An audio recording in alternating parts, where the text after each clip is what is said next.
Salve, camaradas, senhoras e senhores, tudo bem?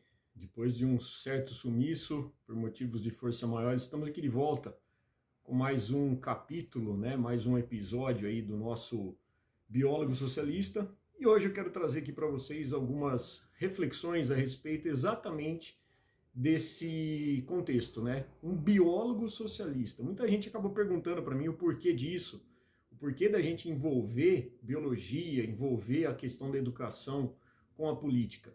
E eu trago para vocês aqui algumas informações a respeito disso. Primeiro, que quando a gente fala em política, a política é uma prática social. Ela não é meramente a escolha de partidos políticos em si.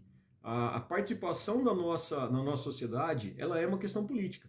Então, tudo que a gente faz ou que a gente deixa de fazer é uma questão política. A gente tem que escolher, né? Não adianta a gente se omitir, não adianta ir para Paris, né, no momento que a gente mais precisa, por exemplo, de decidir algumas coisas.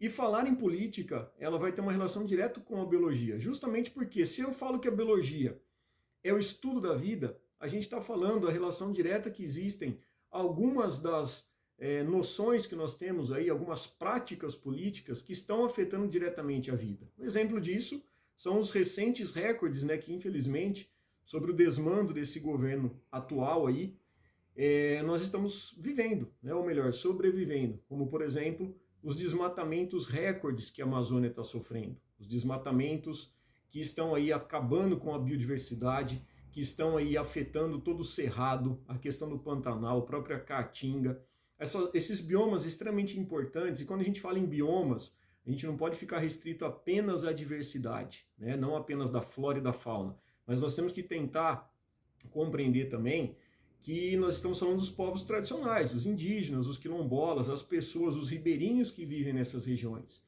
Então, quando a gente está discutindo política, a gente tem que discutir exatamente isso. E o que a gente vê hoje em dia é que um governo, né, que deveria ser um governo com uma democracia representativa, na verdade ele não está representando a gente, ele está representando os interesses dos latifúndios.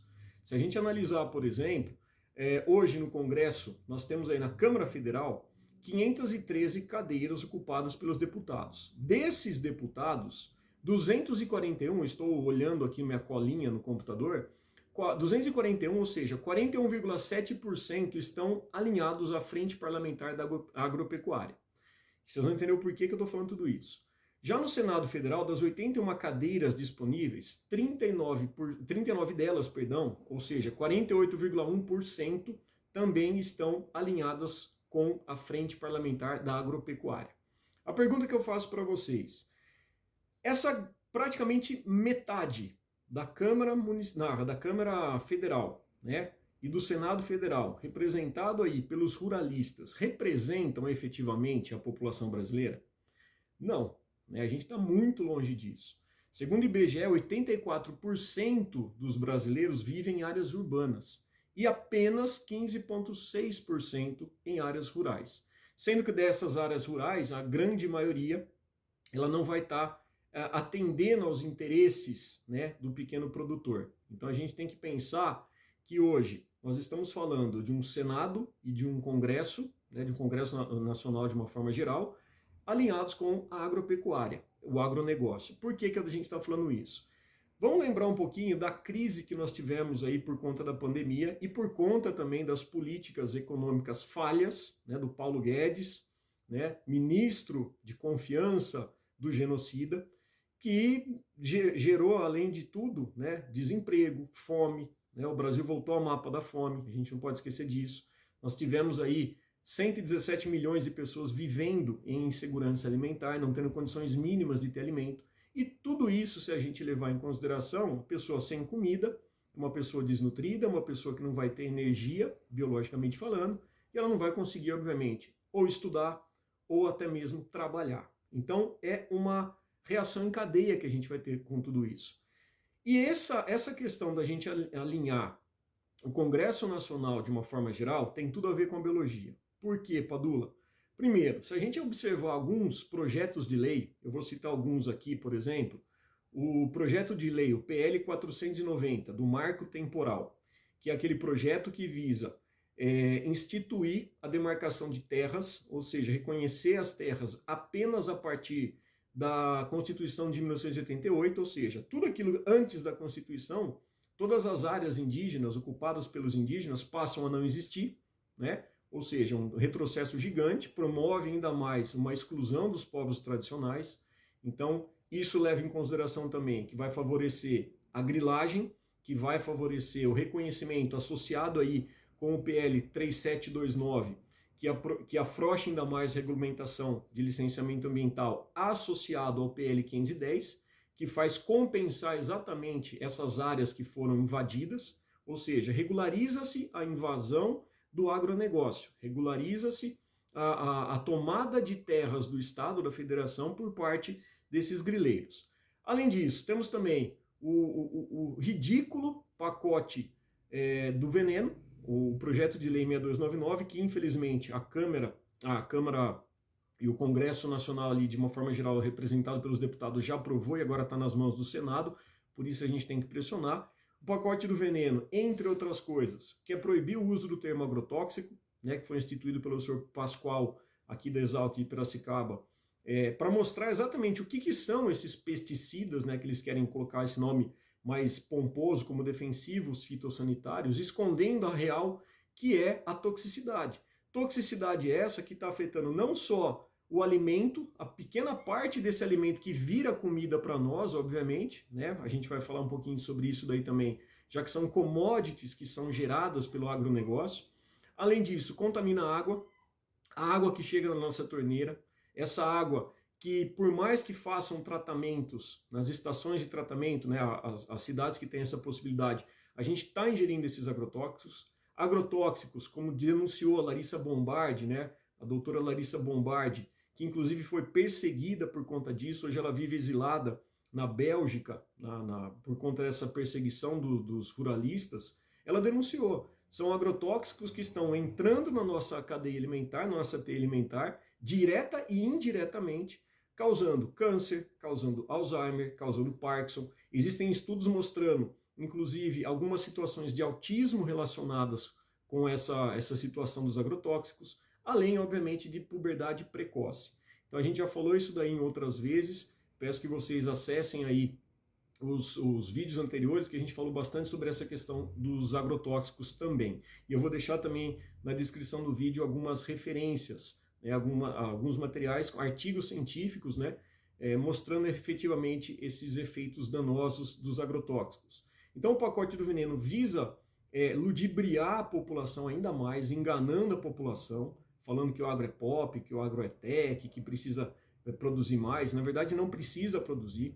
Então é um grande retrocesso, né? Para vocês terem ideia, hoje 40% dos agrotóxicos que a gente tem no Brasil, a gente tem uma relação direta com produtos que são proibidos, foram banidos na União Europeia, justamente pela comprovação científica, a mesma ciência que o atual desgoverno nega, né, um governo negacionista, a ciência prova que são produtos químicos que lesionam, que causam mal, que matam, que é o que o agronegócio está fazendo. Então esse projeto de lei 6299 visa esse tipo de regulamentação, né, de liberação ainda maior. Se a gente também não analisar, como a gente vê no gráfico, que nós temos, pós-golpe 2016, um aumento significativo na liberação desses agrotóxicos. Justamente para quê? Para atender aos interesses do agronegócio, né?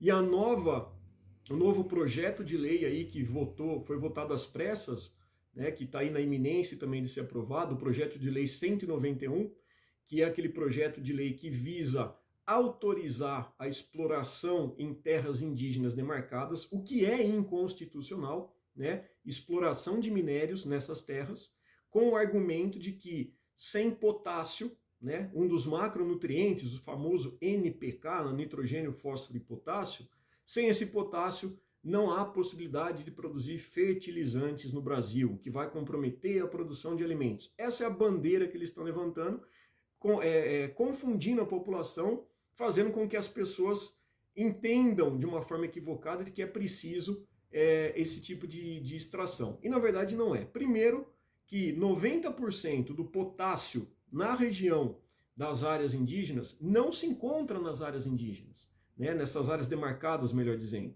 Então já tem um estudo mostrando, eu vou deixar a referência para vocês também, que 90% do potássio não existe nessas áreas demarcadas. Então esse é o primeiro ponto.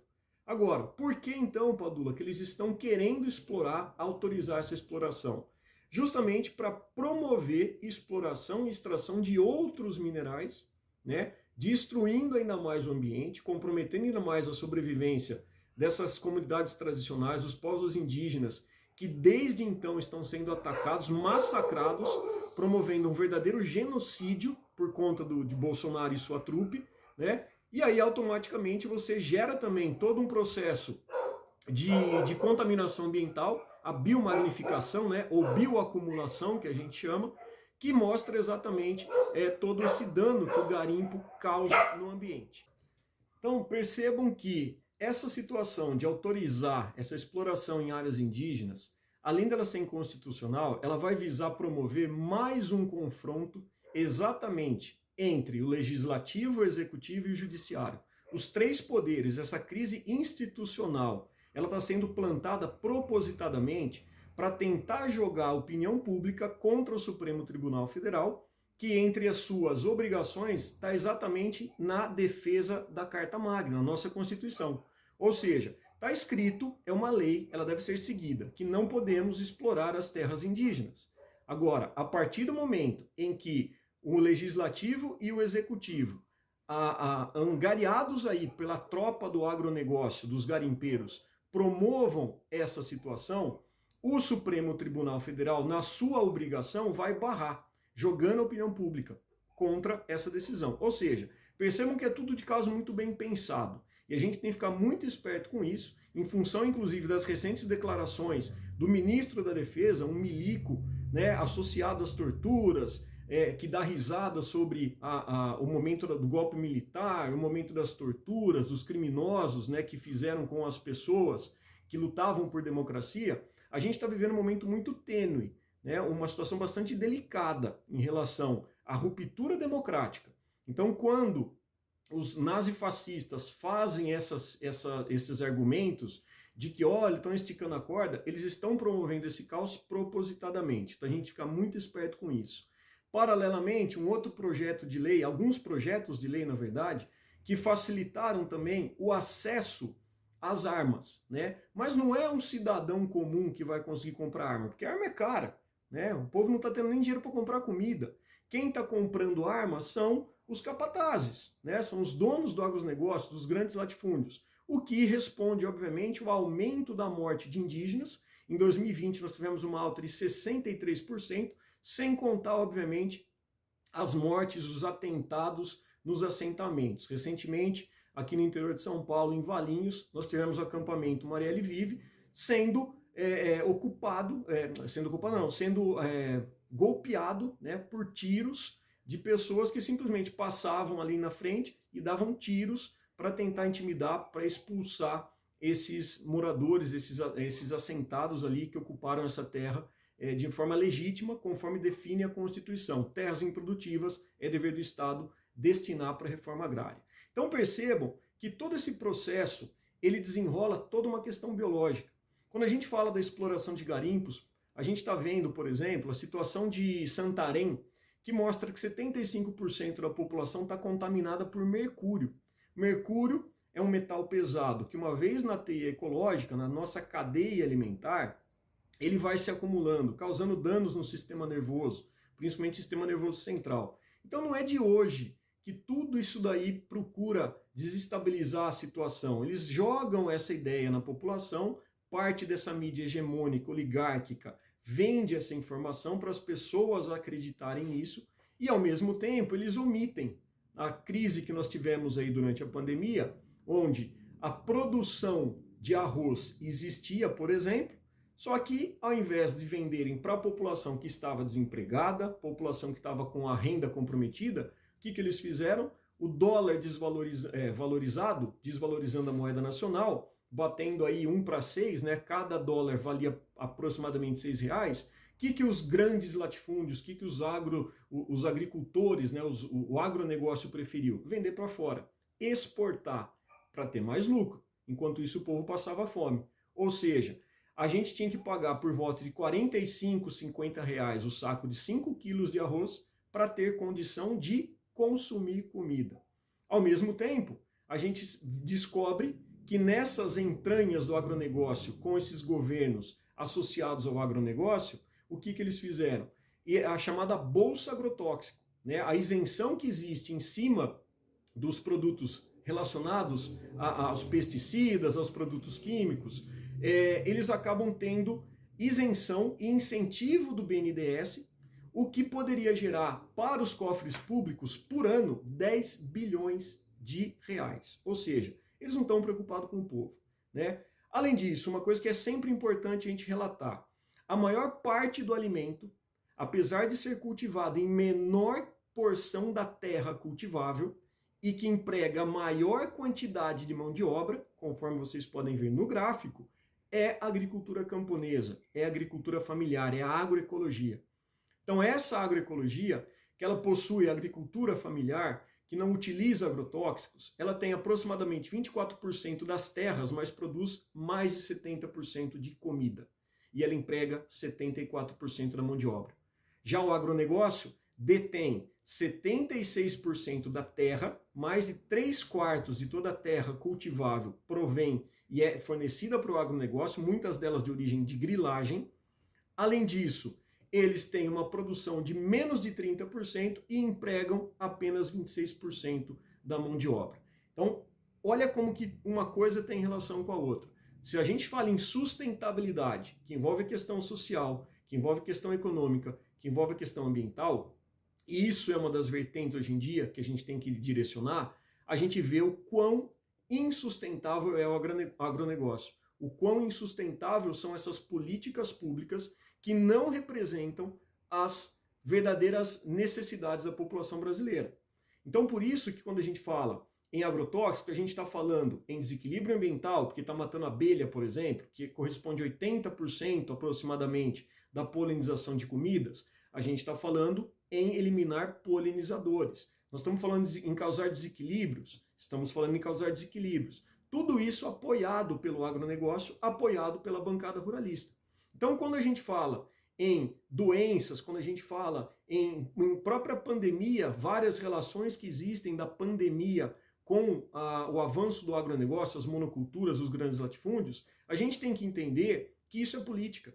Não adianta a gente levantar a bandeira ambiental, ou apenas social, ou apenas econômica, sem a gente entender que os representantes que nós elegemos nas urnas, sejam vereadores numa escala municipal, prefeitos, deputados estaduais ou federais, senadores e senadoras, o próprio presidente, nós temos que votar, ter essa consciência, eleger pessoas, políticos alinhados com a defesa do meio ambiente, alinhados com a defesa da sustentabilidade. Não dá mais para a gente aceitar, votar, só porque o indivíduo faz uma arminha, fala bonito, ou às vezes fala coisas grosseiras que a pessoa se sente representada, mas isso daí acaba refletindo.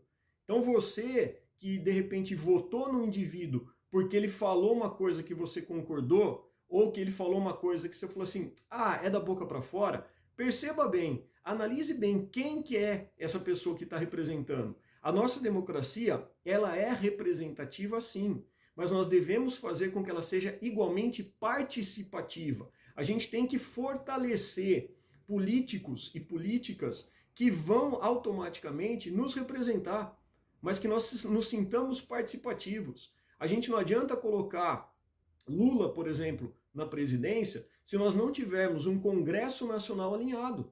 De nada vai adiantar, porque todas aquelas vontades de reforma agrária que a gente tem que cobrar que seja feita, com investimento na ciência, investimento em meio ambiente, investimento em educação, tudo aquilo que foi surrupiado no atual desgoverno, a gente vai ter que exigir. Só que não vai adiantar nada a gente exigir de um presidente se nós não tivermos deputados alinhados com essas ideias, se nós não tivermos senadores alinhados com essa ideia, porque chega no Congresso Nacional, vai ser barrado, vai ser negado. Então é isso que eu quero que vocês entendam. A gente tem que entender que a questão biológica, ela tem tudo a ver com a política.